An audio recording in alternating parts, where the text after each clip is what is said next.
Hello everyone. हमने last lecture में exercise 1.5 में क्वेश्चन 1 देखा था और उसमें हमने जो सिंप्लीफिकेशन के सम्स है वो किए थे। आज उसी में हम क्वेश्चन 2 स्टार्ट करते हैं। तो देखो क्वेश्चन 2 का स्टेटमेंट क्या है, simplify each of the following expressions. Okay, then 1 2 3 4 दिया हुआ है जो हमने आइडेंटिटी सीखी थी उसी के ऊपर से। तो देखो क्वेश्चन फर्स्ट देखो, 3 plus root 3 bracket 2 plus root 2। तो उसमें हम सबसे पहले जो ब्रैकेट में मल्टीप्लाई करते थे वही डायरेक्टली कर देंगे क्योंकि और तो कोई प्रॉपर्टी आएगी नहीं उसमें। तो इस तरह से लिख लेते हैं हम, फर्स्ट ब्रैकेट के फर्स्ट एलिमेंट को दूसरे के ब्रैकेट के फर्स्ट एलिमेंट से मल्टीप्लाई करेंगे, 3 इंटू 2। बाद में प्लस है तो प्लस, फिर 3 को किसके साथ करेंगे, रूट 2 के साथ, 3 इंटू रूट 2। बाद में अगेन यहाँ पे क्या है, प्लस रूट 3। अब रूट 3 की बारी, रूट 3 इंटू 2 प्लस फिर रूट 3 को किससे करेंगे, रूट 2 से, रूट 3 इंटू रूट 2। तो यहाँ पे क्या होगा, 3 2 ज़ा 6, 3 रूट 2 हो जाएगा। और जैसा कि हमने लास्ट लेक्चर में डिस्कस किया था, हम रूट वाले नंबर को पीछे लिखते, 2 रूट 3, और रूट 3 इंटू रूट 2 क्या हो जाएगा, रूट 6 हो जाएगा। अब देखो कोई लाइक टर्म बचे जिसे हम प्लस कर सके, मीन्स रूट 2 वाला यहाँ पे रूट 2 नहीं है वरना दोनों प्लस हो जाता, तो यहाँ कुछ भी नहीं होगा। वैसे यहाँ पे भी 6 के अलावा और कोई नॉर्मल नंबर नहीं बचा, तो यही हमारा आंसर है। ठीक है, फर्स्ट क्वेश्चन का आंसर यही है क्योंकि और कोई प्लस होता ही नहीं है। नाउ सेकंड क्वेश्चन देखते हैं, 3 प्लस रूट 3 3 माइनस रूट 3। तो ये तो हमारी इसी आइडेंटिटी की जैसा है, ए प्लस बी ए माइनस बी। तो ये क्या हो जाएगा, ए स्क्वायर माइनस बी स्क्वायर। अब देखो कौन सा फॉर्म दिया है, लेफ्ट हैंड साइड का फॉर्म दिया है, तो आपको कहाँ जाना है, राइट हैंड साइड पे। तो आपका ए की जगह पे कौन है, 3 है, तो 3 का स्क्वायर, माइनस बी की जगह पे कौन है, रूट 3, तो रूट 3 का स्क्वायर। तो 3 का स्क्वायर कितना होगा, 9, माइनस रूट 3 का स्क्वायर 3 ही होगा, तो 9 माइनस 3 इज इक्वल क्या हो जाएगा, 6। ये आपका आंसर है। थर्ड क्वेश्चन, ए प्लस बी होल स्क्वायर होगा। ठीक है, ये रूट 5 प्लस रूट 2 का स्क्वायर किसका होगा, ए प्लस बी का होल स्क्वायर। तो पहले प्रॉपर्टी लिख लो ताकि प्रॉब्लम ना हो। ए प्लस बी का होल स्क्वायर फॉर्मूला क्या था, A square plus 2ab plus B square. तो लेफ्ट हैंड साइड दिया हुआ है, हमें राइट हैंड साइड पे जाना है, तो हम यहाँ पे लिख लेते हैं रूट 5 प्लस रूट 2 का होल स्क्वायर। तो क्या होगा, ए की जगह पे रूट 5 है, रूट 5 का स्क्वायर प्लस 2, ए की जगह पे रूट 5 है और बी की जगह पे क्या है, रूट 2 प्लस रूट 2 का होल स्क्वायर। रूट 5 का स्क्वायर क्या हो जाएगा, 5, 2 रूट 5 इंटू रूट 2 क्या हो जाएगा, रूट 10 प्लस रूट 2 का स्क्वायर कितना होगा, 2, 5 प्लस 2 कितना होगा, 7 प्लस 2 रूट 10। ओके, ये थर्ड क्वेश्चन था। फोर्थ क्वेश्चन देखो, बिल्कुल ऊपर वाली प्रॉपर्टी से मैच हो रहा है, ए माइनस बी ए प्लस बी, बस आगे पीछे लिखा हुआ है तो यही होगा। तो हम डायरेक्टली लिख लेते हैं उसी प्रॉपर्टी से, रूट 5 का स्क्वायर माइनस रूट 2 का स्क्वायर। रूट 5 का स्क्वायर कितना होगा, 5, रूट 2 का स्क्वायर 2, 5 माइनस 2 कितना होगा, 3। याद रहो एग्जाम में जब भी क्वेश्चन पूछा है आइडेंटिटी लिखना कंपलसरी है, वो आइडेंटिटी लिखना तभी आपको मार्क्स मिलेंगे। Okay, now question third. अब क्वेश्चन थर्ड थोड़ा अलग सा है, ठीक है, इसे समझने की कोशिश करना, रेयर केस में आएगा, सिर्फ समझने के लिए है ये। Recall that pi is defined as the ratio of circumference of a circle to its diameter. ठीक है, पहले इस स्टेटमेंट को समझते हैं, जो क्वेश्चन थर्ड का स्टेटमेंट दिया हुआ है उसको, कि पाई क्या है, तो वो रेशियो है किसका, circumference of circle to diameter of circle. पहले हम इसको प्रूव करके देखते हैं ये कैसे होता है। तो रेशियो कहा गया है, तो 2 के जो लेफ्ट रेशियो में 2 बहुत इंपॉर्टेंट होता है, 2 के जो लेफ्ट साइड में होता है वो न्यूमरेटर में होता है और 2 के जो राइट साइड में होता है वो डिनोमिनेटर में होता है। तो सर्कमफरेंस ऑफ सर्कल क्या होता है, 2πr होता है, तो वो न्यूमरेटर में, और डायमीटर कितना होता है, 2r होता है। तो देखो ये 2r कट हो जाएगा तो क्या बचेगा, पाई। ये पहले स्टेटमेंट में सिर्फ इतना ही कहना चाहता है कि पाई इज इक्वल टू, यानी ये क्या था, 2πr था, मैं यहाँ पे लिखता हूँ 2πr यानी सर्कमफरेंस का c और डायमीटर का स्मॉल d रखते हैं। तो पाई इज इक्वल टू क्या है, c अपॉन d। इस तरह का है, फर्स्ट स्टेटमेंट सिर्फ कहता है जो यहाँ पे दिया हुआ है, ये कैसे आया, इस तरह से आता है, सर्कमफेरेंस का c और डायमीटर का d दिया हुआ है। This seems to be contradict that pi is a irrational, how will you resolve, this is not a contradiction. ठीक है, यहाँ पे आगे स्टेटमेंट भी है कि ये कॉन्ट्राडिक्शन है, इस तरह से हमें प्रूव करना है, या कॉन्ट्राडिक्शन नहीं है हमें देखना है। ठीक है, तो इसमें क्वेश्चन कुछ इस तरह से है कि pi is equal to C upon D अगर होता है तो ये तो पी बाई क्यू जैसा फॉर्म नहीं हो गया, यानी कि ये तो रेशनल दिख रहा है, ये तो क्या दिख रहा है, रेशनल। पर हमने पिछले लेक्चर में पढ़ा कि √2 √3 और उसमें पाई भी, ये तो इरेशनल है, तो इसे इरेशनल, ये रेशनल जैसा दिखता है, तो ये इरेशनल कैसे हो सकता है वो हमें सिर्फ समझना है इसके अंदर। ठीक है, तो हम उसका रीज़न देखते हैं ऐसा क्यों होता है। तो देखो, सर्कमफेरेंस हम कैसे मेजर करते हैं, स्केल से मेजर करते हैं किसी भी तरह से। वैसे भी डायमीटर कैसे मेजर करते हैं, स्केल से मेजर करते हैं। और जब भी ये चीज़ याद रखो कि जब भी कोई चीज़ स्केल से मेजरमेंट में आती है, स्केल से हम मेजर करते हैं, तो वो नंबर अप्रॉक्सीमेटली रेशनल होता है। क्या होता है, अप्रॉक्सीमेटली रेशनल। तो यहाँ पे जो C और D दिया हुआ है वो दोनों पेंसिल नहीं, स्केल से मेजर होते। तो जब भी स्केल से मेजर होते तो उनका value always approximate rational number होता है। कैसा होता है, अप्रॉक्सीमेट रेशनल नंबर, यानी एग्जैक्ट रेशनल नहीं पर अप्रॉक्सीमेट। ठीक है, तो अगर अप्रॉक्सीमेट होता है तो उसकी वजह से क्या होता है कि ये जो सर्कमफेरेंस है C और D वो प्रॉपर रेशनल नंबर नहीं है, दोनों में से कोई भी एक नंबर कैसा हो जाता है, इरेशनल नंबर हो जाता है। कैसा हो जाता है, इरेशनल नंबर, यानी कि दोनों प्रॉपर अप्रॉक्सीमेट रेशनल नंबर है तो दोनों में से कोई भी एक इरेशनल नंबर हो सकता है। तो अगर ऐसा होता है तो देखो क्या होगा, अगर मान लो सर्कमफेरेंस रेशनल नंबर है, ठीक है, जिसका भी सर्कमफेरेंस निकाला वो रेशनल है, पर मैं मान लेता हूँ कि D इरेशनल निकला। ओके, तो रेशनल अपॉन इरेशनल कौन सा नंबर मिलेगा, हमने लास्ट लेक्चर में पढ़ा कि एक रेशनल न्यूमरेटर में होता है, इरेशनल डिनोमिनेटर में होता है, तो ऑलवेज रिजल्ट हमें क्या मिलता है, इरेशनल मिलता है। तो इसीलिए पाई इरेशनल होता है। दूसरा कि अगर मान लेते हैं कि ऊपर वाला इरेशनल होता, ठीक है, तो ऊपर वाला अगर इरेशनल होता और नीचे वाला अगर रेशनल होता तो अगेन क्या मिलता, इरेशनल अपॉन रेशनल क्या मिलता, इरेशनल ही मिलता।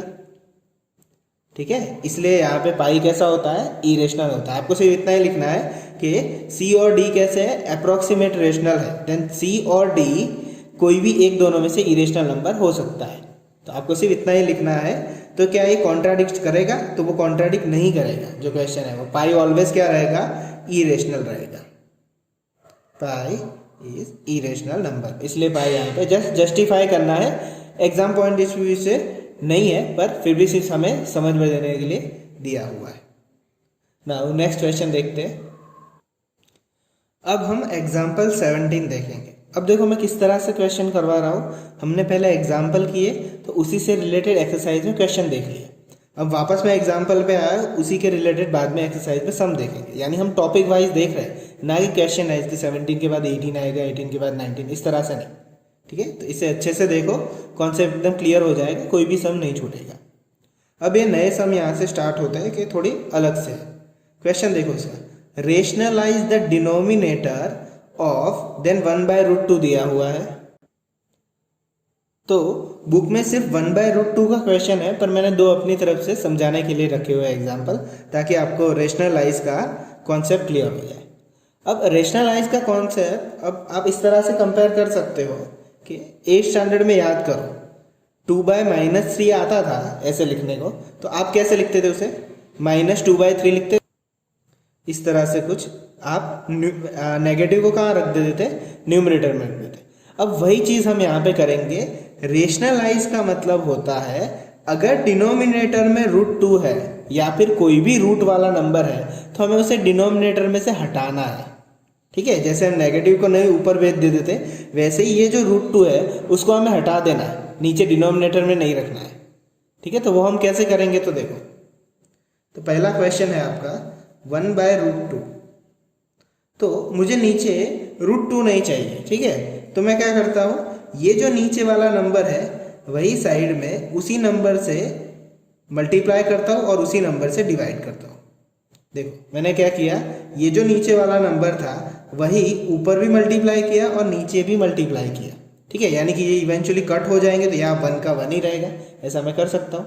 तो देखो इससे होगा ये, ऊपर देखो √2 1 जा क्या होगा √2, और नीचे √2 इंटू √2 क्या होता है, √2 का स्क्वायर क्या होता है 2, तो हमारा आंसर क्या आएगा √2/2। तो देखो नीचे से रूट हट गया, इस तरह से हमें हटाना है।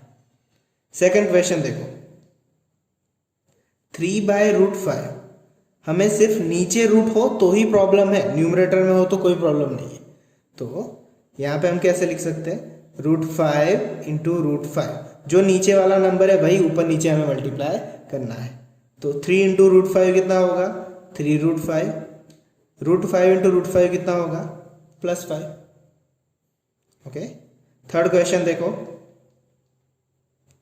5/√11, तो नीचे रूट नहीं चाहिए हमें, तो उसी नंबर से मल्टीप्लाई एंड डिवाइड करो, √11/√11, तो 5 इंटू √11 कितना होगा 5√11, √11 इंटू √11 11 हो जाएगा, ठीक है। तो इस तरह से हम जो सिंगल नंबर्स होते हैं उसको हम रेशनलाइज कर सकते हैं। नाउ एग्जाम्पल 18 देखो, ठीक है, अब थोड़े अलग तरीके से आया उसमें, rationalise the denominator of example 18, 19 and 20, ठीक है। तो सबसे पहले एग्जाम्पल 18 देखते हैं, 1/2 + √3 दिया हुआ है, इसे रेशनलाइज करना है। तो देखो अभी हमने प्रीवियस सम में क्या देखा, ये जो नीचे होता है वही नंबर हम मल्टीप्लाई करते हैं, तो पूरा सम देखना, देखो कैसे। तो हम यहाँ पे वही ट्रिक कर रहे हैं जो वहाँ पे सिखाया वही, 2 + √3 इंटू हम वही करने जा रहे हैं जो पिछले में किया कि वही नंबर से मल्टीप्लाई किया। तो देखो 2 + √3 बन जा क्या होगा 2 + √3, नीचे देखो 2 + √3 का क्या हो जाएगा स्क्वायर हो जाएगा, जैसे उसमें होता था √5 इंटू √5 तो 5 हो जाता था, पर यहाँ पे स्क्वायर होगा, 2 बाइनोमियल है इसलिए। तो उस सम में तो नीचे √5 होता था, तो √5 का स्क्वायर तो क्या हो जाता था 5, पर इसमें देखो ये तो बाइनोमियल है, यानी a + b का होल स्क्वायर हुआ, तो a² a की जगह पे 2 है, प्लस 2ab, a क्या है 2, 2a एंड b क्या है √3 प्लस √3 का स्क्वायर, ठीक है, इसे अच्छे से समझना। तो देखो 2 का स्क्वायर क्या आएगा 4, 2 2 जा 4 √3 आएगा, और √3 का स्क्वायर क्या आएगा 3। तो देखो रेशनलाइज का मतलब तो हमने क्या समझा था कि नीचे तो रूट आना नहीं चाहिए, पर यहाँ पे तो नीचे क्या आ रहा है रूट आ रहा है, यानी कि ये मेथड इसमें गलत है, ठीक है। वो किस में सही है, सिर्फ नीचे एक ही रूट नंबर दिया हो तो वो सही है, पर यहाँ पे बाइनोमियल दिया हो तो वो सही नहीं है, ऐसा ही नहीं होता है। तो हम क्या कर सकते हैं उसके लिए, तो हमें रूट नहीं चाहिए, कुछ भी करते हैं। तो देखो उसके लिए हम क्या करेंगे, यही चीज़ करेंगे, मल्टीप्लाई ऊपर नीचे तो करना ही है, 2 + √3, पर एक उस बार हमने प्लस किया था, अब हम माइनस करके ट्राई करते हैं, 2 - √3 और 2 - √3, ऊपर नीचे सेम ही नंबर मल्टीप्लाई करेंगे, 2 + √3 की जगह पे 2 - √3, तो देखो ऊपर तो 2 - √3 आएगा, ओके। तो यहाँ पे नीचे देख लो कि a + b और a - b प्रॉपर्टी बन रही है, तो यहाँ पे फॉर्मूला क्या लगेगा a² -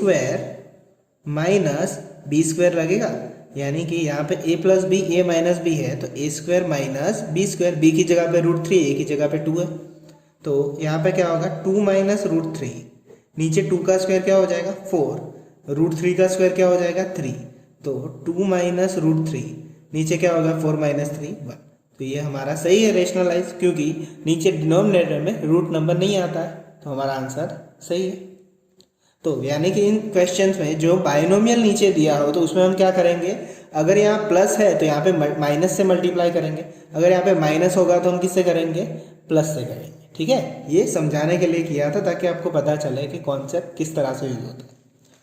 एग्जाम्पल 19 देखो, 5/√3 - 5 माइनस √5, तो हम किससे मल्टीप्लाई करेंगे, अगर यहाँ पे माइनस है तो किससे करेंगे प्लस से करेंगे।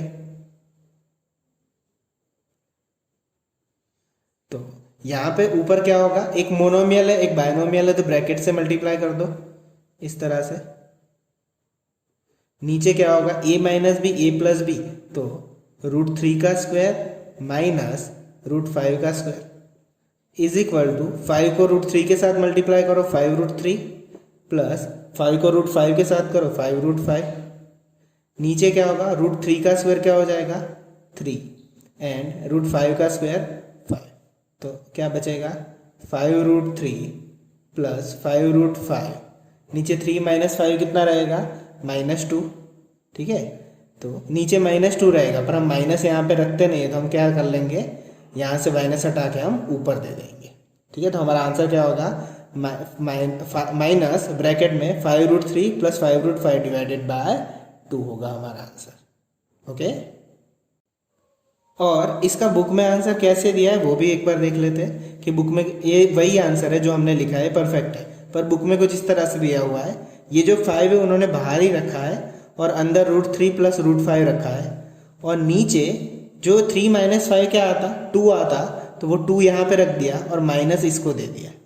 ठीक है, बुक में इस तरह से आंसर दिया -5/2 ब्रैकेट में √3 प्लस √5। तो ये दोनों सेम ही आंसर है, आपको जो लिखना है वो लिख सकते हो, दोनों ही सही है ना। क्वेश्चन 20 देखते हैं हम। तो देखो क्या दिया हुआ है, 1/7 प्लस 3√2 दिया हुआ है। तो 1 + 7 + 3√2, तो इस किससे करेंगे हम, 7 - 3√2 से करेंगे, सॉरी 3√2, ऊपर भी 7 - 3√2, जो यहाँ होगा वही ऊपर होगा। तो 7 - 3√2 बन जा कितना होगा, 7 - 3√2, नीचे a + b a - b, तो क्या हो जाएगा a का स्क्वायर माइनस b का स्क्वायर। तो 7 - 3√2, नीचे देख लो 7 का स्क्वायर कितना होगा 49, माइनस 3 का स्क्वायर कितना होगा 9, √2 का स्क्वायर कितना होगा 2।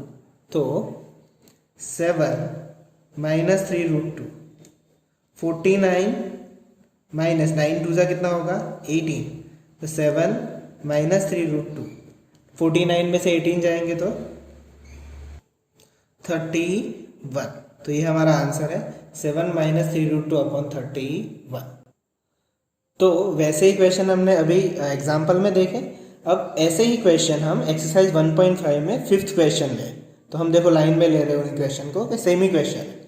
तो देखो 1/√7 है, तो ये तो एक ही नंबर है, तो वही नंबर से हम ऊपर नीचे मल्टीप्लाई कर देंगे इनटू √7 डिवाइडेड बाय √7।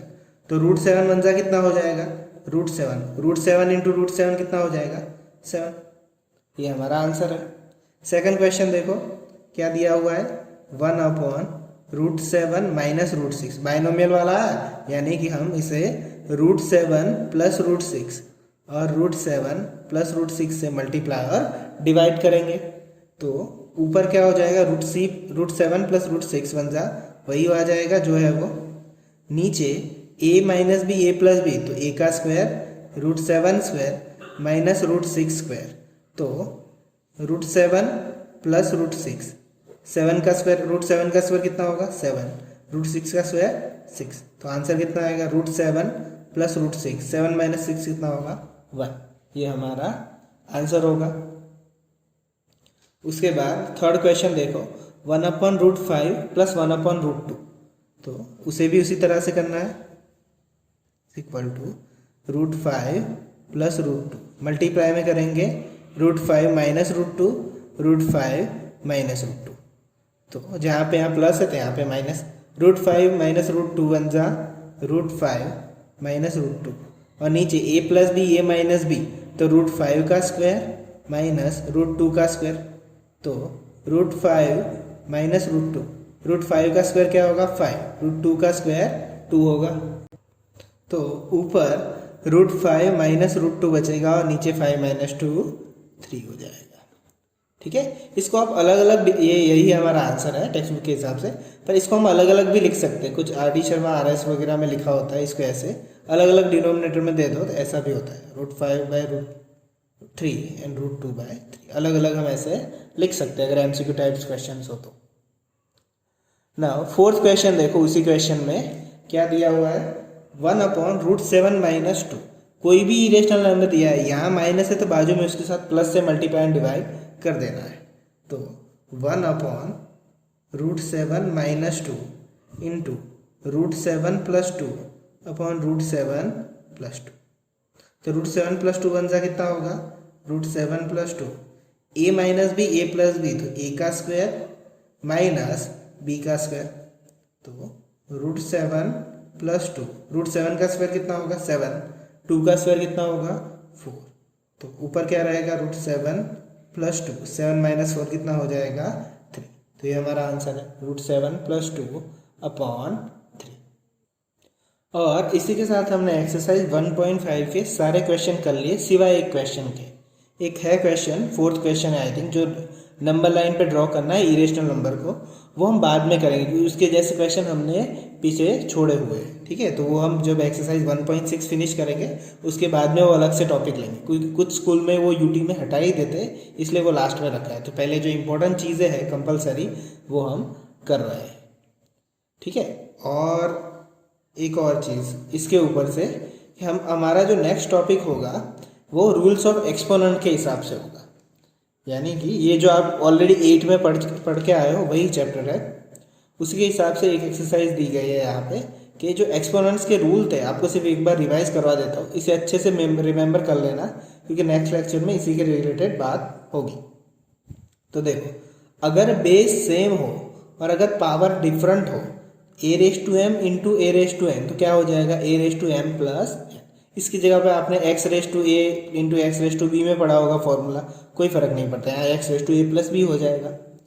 सेकंड देखो, A raise to M divided A raise to N, तो इसे हम इस तरह से भी लिखते हैं A raise to M divided A raise to N is equal to क्या हो जाएगा, मल्टीप्लाई तो प्लस होगा, डिवाइड है तो माइनस हो जाएगा अगर सेम बेस है तो, ठीक है। थर्ड प्रॉपर्टी देखो, A raise to M raise to N, तो ए रेस टू क्या हो जाएगा एम एन हो जाएगा। फिर अगर बेस डिफरेंट है पर अगर पावर सेम है और उनका मल्टीप्लाई है तो A raise to M into B raise to M, तो क्या हो जाता है A B raise to M हो जाता है। और ये तो सारी प्रॉपर्टी थी। अब फिफ्थ वाली शायद आपके लिए यहाँ पे अलग से हो सकती है कि इसके बारे में ज़्यादा प्रैक्टिस नहीं की थी हमने 8 में। A raise to M by N को आप कैसे लिख सकते हो, nth root of A raise to M लिख सकते हो, या तो nth root of A raise to M लिख सकते हो। ये जब भी हम एग्जाम्पल सॉल्व करेंगे तब मैं डिटेल से बताऊंगा कि इसको किस तरह से लिखा जाता है, ठीक है। तो इसको अच्छे से प्रिपेयर कर लेना, याद कर लेना और यही क्वेश्चन होमवर्क में प्रैक्टिस कर लेना, ठीक है। तो आज के लिए इतना ही, बाकी मिलते हैं नेक्स्ट वीडियो में, बाय।